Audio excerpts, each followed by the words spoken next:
대통령의 거부권 행사로 다시 국회로 돌아온 이른바 최상병 특검법이 어제 본회의에서 부결이 됐습니다. 국민의힘에서 공개적으로 찬성 의사를 밝혔던 의원 5명이 자기 소신대로 일단 실제 투표를 했다고 주장했으니까 만약에 이 말이 다 사실이라면 범야권에서 찬성표를 던지지 않은 의원이 적어도 5명 이상, 6명까지 나온 셈입니다. 총 투표수 294표 중 가 179표, 부 111표, 무효 4표로서 부결되었음을 선포합니다. 제가 이제 한 8분을 접촉을 했어요. 그 5분과 전혀 겹치지 않는. 그랬을 때 그중에 절반가량, 특히 그중에 1명은 확실하게 해주시겠다고 했거든요. 그리고 3분은 심각하게 고민을 하고 있다 그랬고 최대 9표까지는 나올 것 같다. 오히려 우리 당에서 이탈표가 나왔었다. 뭐 이런 시나리오도 있기도 하고요. 근데 그건 뭐 알 수가 없고요. 이탈표가 범야권에서 나온 것 같다라는 전망들이 있었잖아요.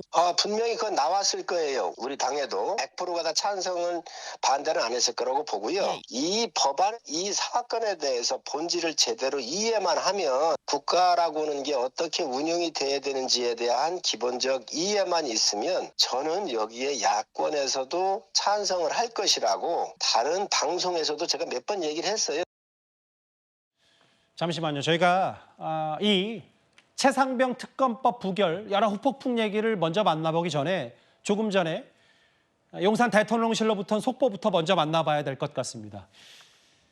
그 최상병 특검법도 대통령이 1차로 거부권 행사했다가 다시 국회로 갔다가 어제 부결된 셈이고 오늘 21대 국회 마지막 관련 야당이 강행 처리했던 민주유공자법 관련 4개 법안에 대해서 거부권 행사했습니다. 또 있나요?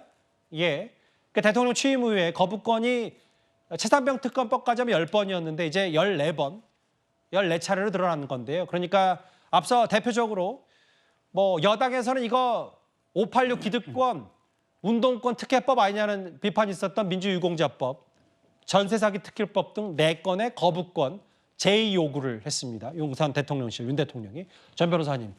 이제 글쎄요. 이제 21대도 마찬가지지만 22대부터 또 거부권 전국이 되겠어요. 네, 이게 대변인실에서 나온 알림을 보면은 윤석열 대통령은 조금 전 국무총리 주재 국무회의에서 전세 사기 특별법 등에 대한 제의 요구안을 제가했다. 지금 이렇게 나와거든요. 예. 근데 어제 이제 임기가 오늘까지잖아요. 21대 국회는. 근데 어제 통과를 시켜가지고는 그럼 이거는 22대로 가면 자동 폐기를 해야 되는 건지 대통령이 거부권 행사를 그럼 22대 국회를 향해 해야 되는 건지 여기에 대해서 뭐가 맞냐 간에서 논란이 있었어요. 근데 제가 알아본 바에 의하면은 아직 이런 선례가 없어가지고는 국회 안에 있는 의사국에서 여기에 대한 유권 해석을 내리기 위해 검토를 하고 있다. 그렇게 받아들였거든요. 예. 그렇게 알게 됐거든요.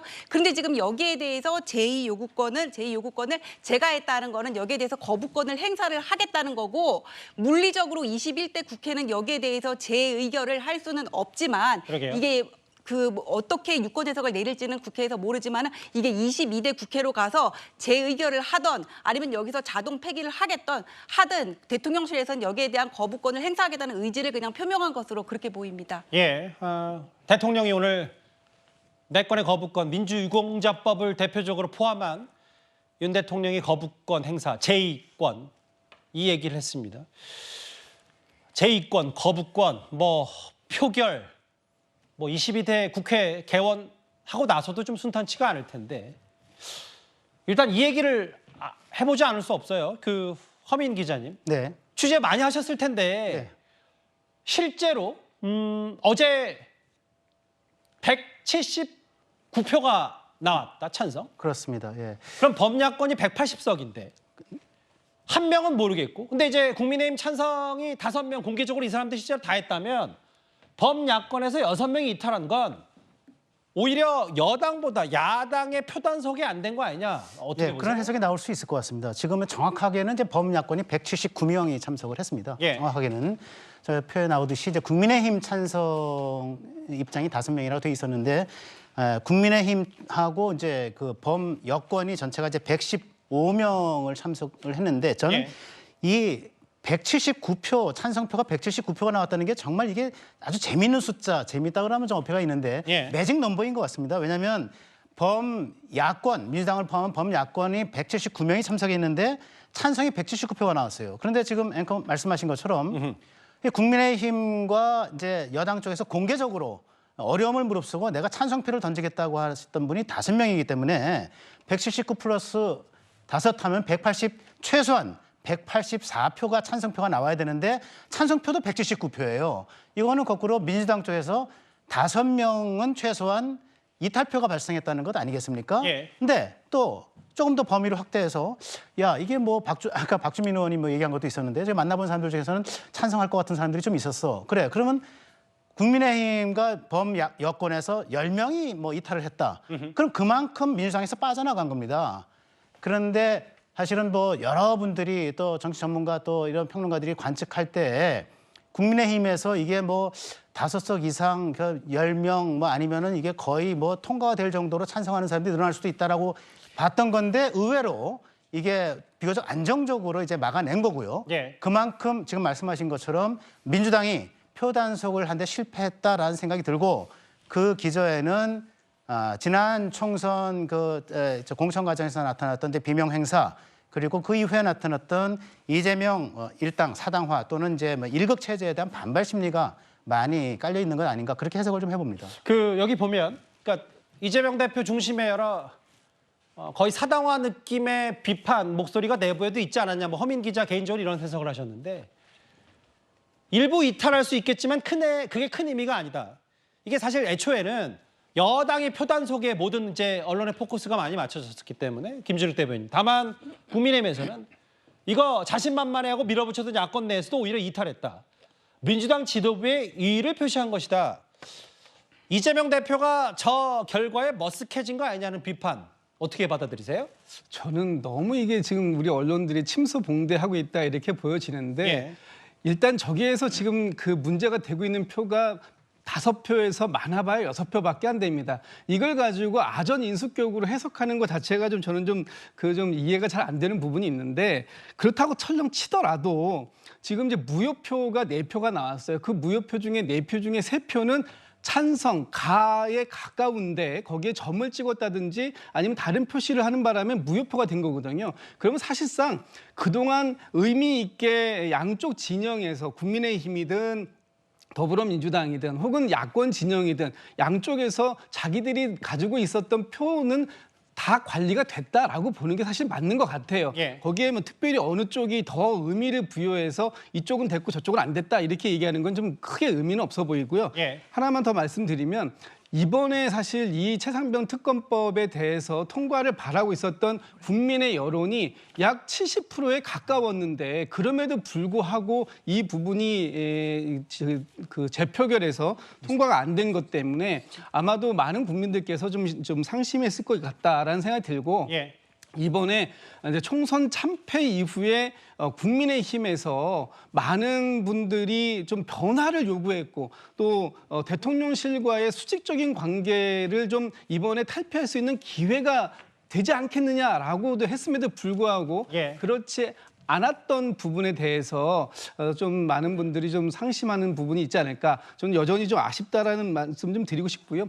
대통령께서 뭐 총력을 다해서 이번 특검법을 막아달라라는 그런 무언의 시그널을 국민의힘에 보냈기 때문에 아마 뭐 표 단속에 진짜 올인했지 않습니까? 예. 저는 아쉬운 게 딱 하나 있는 게 이 특검법을 막아내는 데에 최선을 다하다 보니까 결국은 민생 법안들에 대해서 21대 국회를 마지막으로 하는 오늘까지 하나도 처리하지 못한 부분, 알겠습니다. 이 부분에 대해서는 21대 국회의원들이 굉장히 큰 아쉬움을 가질 것이고 국민들께서도 큰 질타를 하실 것이다 이렇게 보고 있습니다. 김준욱 대변인께서 뭐 본질은 이게 몇 표가 이탈했냐 아니냐라고 말씀을 안 하시고 있지만 다만 이런 건 있어요.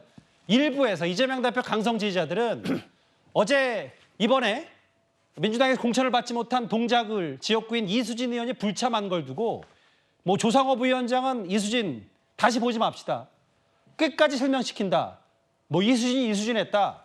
지금 어쨌든 최상병 특검법이 국회에서 부결된 거 두고 강성 지지자들이 뿔이 단단히 났습니다. 그렇습니다. 그러니까 지금 국회 재적 의원이 296명인데요. 지금 불참한 의원이 2명입니다. 근데 한 분은 지금 수감 중이라서 국회에 올 수 없는 상황이었고 유일하게 그런 상황이 아닌데도 국회에 불참한 의원이 지금 현재 민주당 출신이지만 현재는 무소속인 이수진 의원이거든요. 그러니까 이수진 의원께서 아마도 민주당 의원님 출신임에도 불구하고 불참을 해가지고 어쨌든 본인이 찬성표를 던지지 않은, 그러니까 지금 야권에서 이야기하는 180표에서 한 표 덜 나온 이 179표를 만든 그런 의원 중에 한 명이 분명해졌거든요. 그렇기 때문에 지금 민주당 쪽에서는 이수진 의원에 대해서 강하게 이렇게 불만을 조금 표시하고 있는 중이고요. 지금 저는 이번 전국에서 하나 민주당이 예컨대 약간은 조금 안심하면 안 되는 게, 예를 들면 지금까지 계속 국민의힘에서 소거법으로 17표를 이탈표만 생각을 했는데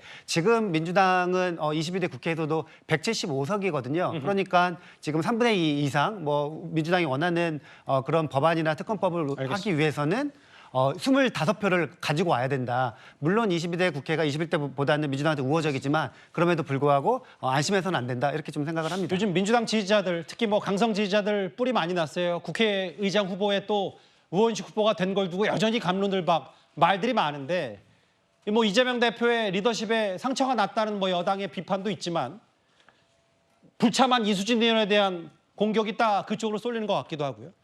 잠시만요. 또 하나 속보가 들어왔는데, 앞서는 용산 대통령실 속보였다면 지금은 서초동에서 들어온 속보인 것 같습니다. 예. 조금 전에 검찰에 대한 중간 간부 인사, 차장 부장급 인사겠죠? 발표가 됐는데, 이른바 명품백 의혹, 도이치모터스 주가 조작 사건, 이런 김건희 여사 관련 담당 부장검사들이 유임이 됐습니다. 또 있나요? 이름들은 좀 생경하시겠지만 서울중앙지검에 두 부장검사들이 유임이 됐고, 그리고 쌍방울 대북송금 수사에 서현욱 부장검사도 유임이 됐다. 전지현 변호사님, 네. 그러니까 이런 거네요.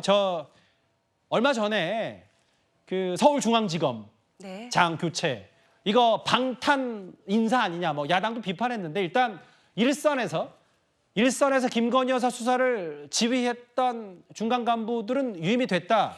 이건 그런 방탄 인사는 아니다라는 방증이다, 이렇게 보면 되는 겁니까? 저는 유임이 된다는 얘기가 있어서 이미 유임이 됐다고 생각을 했는데 지금 속보가 나왔어요. 그래서 명품백 같은 경우에는 형사 일부, 중앙지검 형사 일부에 고발장이 접수돼가지고는 목사 소환하고 그다음에 서울의 소리 백현종 대표인가요? 예, 소환해가지고 계속 지금 조사를 진행을 하고 있는데, 여기까지 왔는데 실무에 실질적으로 수사 라인을 지휘하고 있는 부장급을 교체해버리면은 다시 사건을 검토해보야 되는 거잖아요. 그럼 예. 국민들은 이 사건에 관해서 빨리 신속하게 결정이 나기를 바라고 있는데, 지금 여기서 중간 간부를 또 부장급을 교체를 해버리면은 처음부터 다시 이거를 사건을 검토를 하고 시간이 지연될 수밖에 없으니까는 예. 해오던 사람이 계속 해와라, 이런 것 같고요. 그다음에 도이치모터스 사건 관련해서는 반부패부에서 수사를 하고 있었는데 마찬가지로 계속하면 될 것 같아요. 문재인 정부에서 2년 가까이 수사를 했는데 예. 여기에 대해서 실체가 안 나왔어요. 그런데 지금 곧 도이치모터스 사건 관련해가지고는 항소심 판결이 곧 나거든요. 그럼 항소심 판결에 맞추어가지고 또 수사를 하거나 소환을 하거나 할 것들이 있을 텐데, 여기서 또 수사 라인을 교체해버리면 시간이 지연된단 말이에요. 그다음에 이런 것들을 감안해가지고는 중간 간부는 그대로 유임을 하는 것 같고, 대북송금 같은 경우에도 6월 7일 날 이화영 부지사 같은 경우에는 판결 선고가 되거든요. 근데 그 판결문에 이재명 대표가 언급이 될지 안 될지는 제가 예단할 수 없는 문제긴 하지만 그 판결 내용에 따라서 추가 수사할 부분이 분명 있을 텐데, 원래 수사하던 사람이 아니라 다른 라인에서 또 이렇게 온다면은 부장 실무 수사를 지휘하는 부장 라인에서 또 이거를 다시 봐야 되니까는 시간이 지연될 수가 있고, 거기에 따라서 빨리 수사가 진행되기도 어려운 문제가 있어서 이러한 사정들을 고려해서 지금 윤석열 정부 들어와서 많은 분들이 빨리빨리 검찰 출신 대통령이 됐으니까는 이런 것들에 대한 결과를 보고 싶어 했는데 지연된 측면이 있거든요. 그런 것들을 고려해서 중간 간부는 유임을 시킨 것으로 보입니다. 알겠습니다. 쌍방울 대북송금 수사의 검사, 일선 수사 검사도 유임이 됐으니까 윗선들은 많이 바뀌었지만 일선에서 수사하는 검사들은 그대로라. 전 변호사가 어떤 의미인지를 좀 논평을 해주셨는데요.